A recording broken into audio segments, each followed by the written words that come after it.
All right, and welcome back to the U.S. Barista Competition for 2022. I'm Becky Reeves, and I am so excited to introduce our next competitor, all the way from Nashville, Tennessee, with Elixir Coffee, Brooke Wolfe.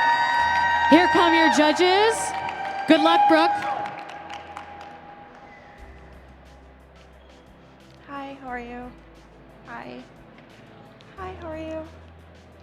Hi. Hi, how are you? Hi, how are you?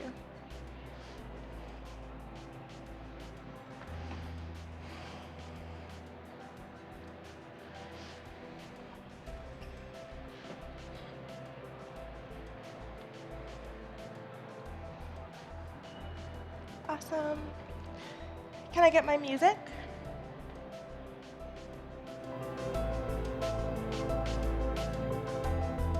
Time. Hi, judges. We live in a world of measurement and metrics. We're taught more is better. More customers, more money, more guests, things that are quantifiable. Ideas of success are largely defined by these numbers, forcing us to focus on how much we have instead of what we can do with it. So, what if we change the metrics?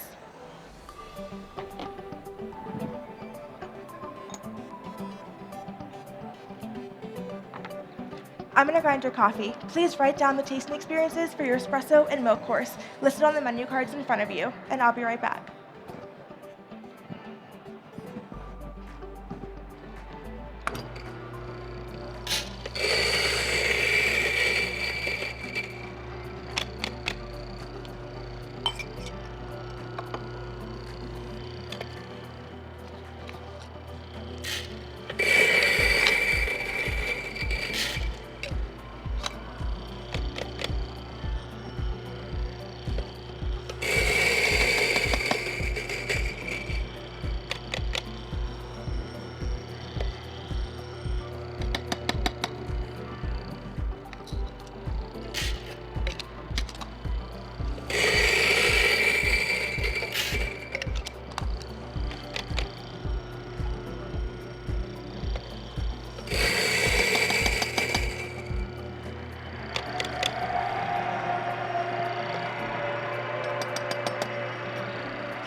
The coffee that I'm sharing with you today is a naturally processed geisha from the El Abraje farm in Colombia. I had the opportunity to talk to Pablo, the owner of El Abraje, and he changed the way that I viewed what the metric for success and sustainability can look like in the coffee industry. Pablo talks about the last decade and the rise in popularity of geisha coffee and experimental processing methods, both of which are incredibly expensive to produce. But El Abraje planted their very first geisha trees almost exactly 10 years ago to both increase international visibility of the farm in order to showcase the other coffee varietals they produce, and to push innovation and excellence in coffee production and quality.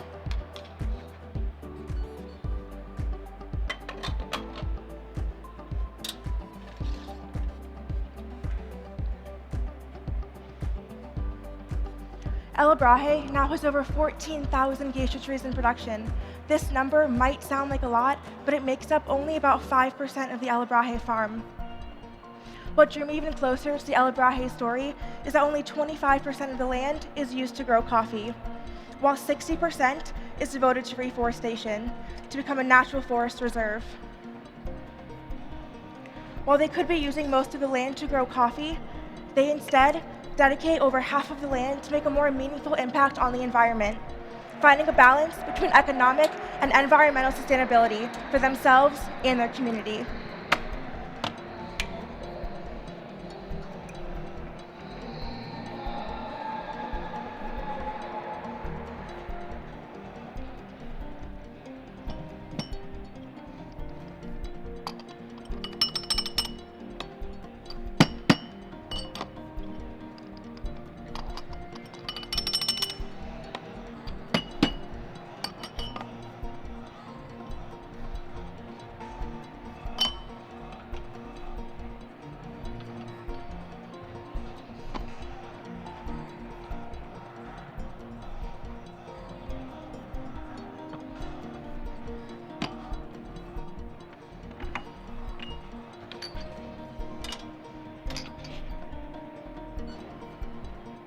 Judges, when I serve you your espressos, please only evaluate crema and wait to drink till I instruct.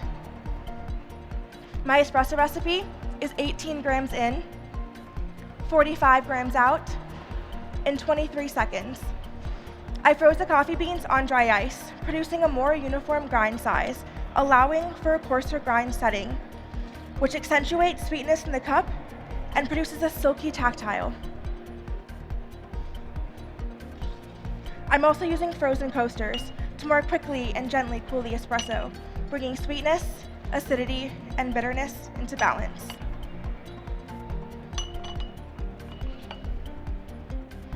In your espressos today, you're going to be tasting green grape, red raspberry, and toffee, with a silky texture, a medium to light weight, and a lingering finish. While I prep your milk course, please rapidly stir your espressos in a circular motion for 10 seconds. Leave the spoons on the white coasters and enjoy.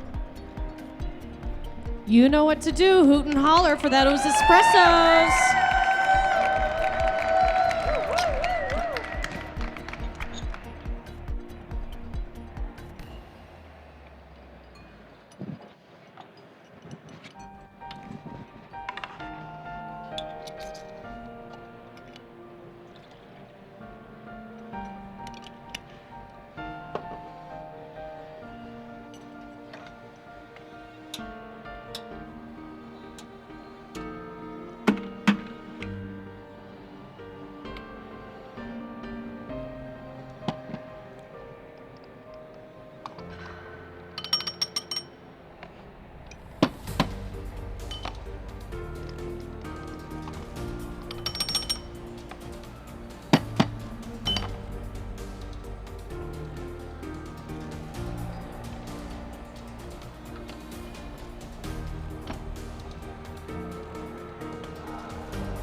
For your milk course today, I've changed the extraction ratio of the espresso to 18 grams in, 35 grams out, in 19 seconds. This altered ratio produces a more concentrated shot, allowing the espresso to shine through and perfectly pair with the freeze-distilled milk, where I've removed 50% of the water content. For the milk in this course, I'm using a ratio of half whole milk, half lactose-free cow's milk. Lactose-free milk tastes sweeter because it goes through a process to break down the large lactose molecules into smaller glucose and galactose sugar molecules, which our taste buds perceive more easily. In your milk course today, you are going to be experiencing Werther's Original Caramel,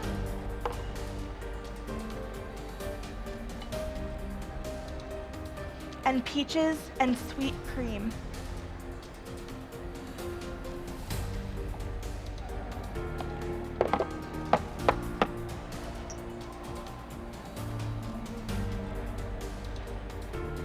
A milk beverage does not need to be the entry point into the specialty coffee industry, but rather could be industry leading and change seasoned coffee professionals' opinions on what a milk beverage can be. Just like Pablo planted geisha trees to more intentionally elevate coffee excellence on his farm, I'm using his natural geisha to showcase the level of excellence a milk beverage can achieve. Perhaps the metric to define success in a milk beverage isn't just about being a steady source of income for cafes, but is also an intentionally crafted, elevated experience that might be polarizing for some. But maybe some polarization is exactly what we need to push us forward.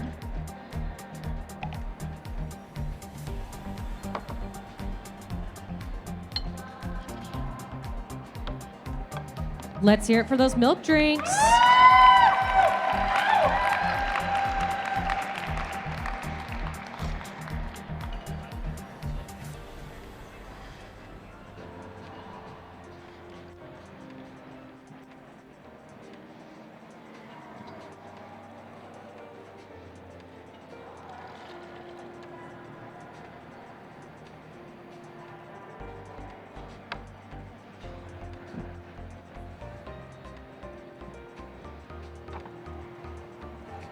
Today's coffee is a representation of when the metric for success is defined beyond that of a coffee cupping score.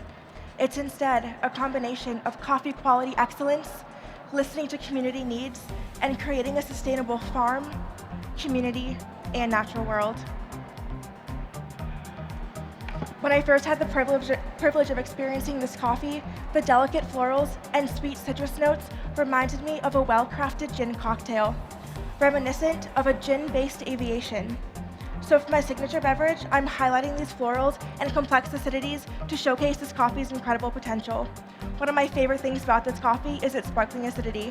So to emphasize this, I've been pulling 4 shots of the El Abraje espresso to serve this beverage to you slightly chilled. In doing so, I'm able to accentuate the amount of acidity you'll experience while maintaining the sweetness of the espresso. To those 4 shots, I'm adding 40 grams of a coffee milk I curated by blending 50 grams of the El Abraje natural geisha with 200 grams of water, then straining through an AeroPress. This coffee milk adds back in some of that florality that we muted by chilling and spaces out the flavors of the beverage. Combining with this is 30 grams of botanical infusion, consisting of 2 grams of juniper berries, 0.5 grams of ginger, and 0.2 grams of rosemary leaves, steeped in 190-degree Fahrenheit water, which you saw me brew at the beginning of our time together, and has since then been cooling with our espresso. I'm adding 10 grams of a lime oleo saccharum. I created this by mixing 75 grams of lime peels with 25 grams of sugar. The lime peels and the sugar are muddled together and left for 12 hours, during which the sugar extracts the oils from the lime peels, creating a sweet, concentrated lime oil syrup, which accentuates that red raspberry note of the espresso. To balance the acid profile, I'm adding 25 grams of a rhubarb nectar. Rhubarb has a high concentration of malic acid and acts as a contrast to the citric notes in the natural geisha and the oleo saccharum, transforming that red raspberry note into a new note of apricot. By blending with 10 grams of an egg white to emulsify the oils in the oleo saccharum and the espresso, I'm able to transform that silky texture we tasted in the espresso into a new tactile of soft and pillowy. While I blend, please write down the tasting experience for your signature beverage listed on the menu cards in front of you, and I'll be right back.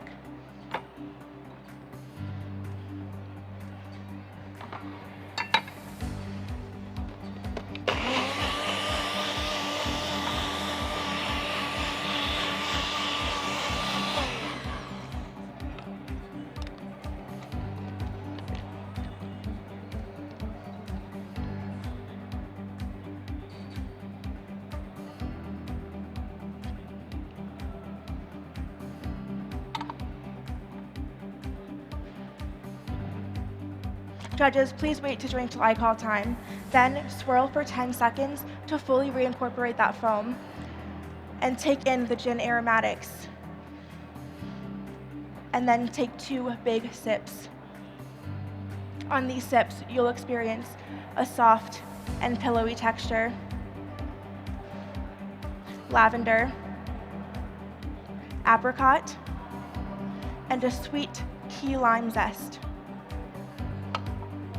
This drink is an example of how we can redefine success in a high-volume cafe, not based on money, sales, or ticket times, but instead based on the quality of guest interactions, the coffee we serve, and cultivating an environment of innovation and growth, where customers aren't looked at as dollar signs, but as opportunities to create interactions that will leave a lasting impact on both the barista and the guest. So coffees like this El Abraje Natural Geisha can be given the time, care, and intentionality they deserve. Metrics are often unfairly measured by somebody else's measuring tape, but what can happen if we start measuring success using our own measuring tapes? Success becomes less about money, validation, or status, It instead becomes individual, communal, and empowering. Thank you. Time. Yeah, give it up for Brooke from Elixir Coffee, all the way from Nashville. Brooke, come join me over here. Over here. I have chills, Brooke. That was beautiful. Thank you. And everyone's applause is well deserved. Give it up one more time. That was beautiful. What a thoughtful, well done routine. Thank you. You must be so proud. Yeah, I feel really good. And then another thing, this is your first time competing? It is, yes. That needs a little bit more of a response. Thank you. What inspired you to start getting into competitions? I first was introduced to barista competitions by my first barista trainer in Nashville. We went to the 2019 Barista Championship in Kansas City, and one of the people who inspired me to start competing was my coach this year, Veronica Grimm. And I think just like seeing everything about like competition and what you can do with coffee and the opportunities you can get, and just showcase these incredible coffees. And I just have since then always wanted to. Amazing. And you had mentioned earlier that you wanted to change up how your milk course was served, and what you had talked about, and going through so many past competitions, even the one that I did, we talk about the milk course as like a point of familiarity and a point of like bringing in customers. But what you were saying is that the milk drink could be an opportunity to really showcase and really highlight. What brought you to want to do that with your milk course? I think, I've only ever worked in high volume cafes, really, and obviously, like, the milk beverages are what brings a lot of people into those cafes. But I think that we can still kind of create, like, a more elevated upscale experience with those beverages and kind of push that forward, and we haven't really done that before. And so I think just creating something that's, like, a little bit more unique and curated to that coffee, that's more of, like, a one-time experience and just kind of like an overall milk beverage course. Absolutely, yeah. And then were you just like experimenting with extraction rates or from the beginning, or was that something that you just discovered as you were making milk drinks? Yeah, I think using that, the lactose-free milk, it's really sweet and really creamy, but it can be kind of intense. So kind of shortening that shot a little bit, making it a little bit more concentrated, really makes that espresso pop with it. That is so smart. That is so insightful. I'm learning. Your routine was I still have goosebumps. You can see the whole crowd is like really blown away. Thank you. It really takes a village to be able to do this. Yes. Who do you want to thank? Who helped you get here? So many people. My coach, Veronica. Hi. My team at Elixir. Everybody who's just like worked so hard and put so much energy and effort into me and watched me do so many run-throughs, given me this opportunity to be here today. So. Yeah, it takes a village. I hope you get to enjoy many aviations, lots of gin drinks today. You were amazing. Thank you so much, Brooke. Everyone, give it up one more time for Brooke. Thank you. All right, and just a quick reminder, be back here at 4:30 for announcements. We'll be telling you who is the cream of the crop for all the competitions. So be back, and we're going to take a quick break. Here's a word from our sponsors. It takes intention, passion, and excellence to set a hospitality experience apart from so